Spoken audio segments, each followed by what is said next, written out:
Hello guys, আপনাদের যদি আমি একটু দেখানোর চেষ্টা করি মধুখালীর ধান, আমার বসি মৌলভী ভাইয়ের ধান।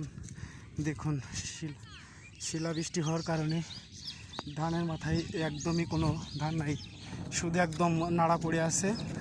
সকালবেলাও দেখেছিলাম যে যে পরিমাণে ধান ছিল মাথায়, কিচ্ছু নাই। দেখুন, মুহূর্তের মধ্যেই সেটা শেষ হয়ে গেল। দেখুন কি ক্ষতিগ্রস্ত মাঝে আমরা আছি। মাগুরা জেলার থানা শালিকার ভিতর আমাদের বসত বাড়ি। সেখানেই মাঠে আমরা যেখানে চাষ করি আর কি, সেখানে এই জমিটার এই অবস্থা দেখুন। আগার ভিতরে কোনো ধান নাই, শুধু নাড়া পড়ে আছে। দেখুন, কোনো কিছুর এসব চাষি হয়তো বা তাদের এই কিছুক্ষণ শিলাবৃষ্টি হওয়ার কারণে অনেক মূল্যবান সম্পদ হারিয়ে ফেললেন। আপনারা সবাই একটু দোয়া করবেন যেন আল্লাহ পাক তার ধৈর্য রাখার তৌফিক দান করতে পারে।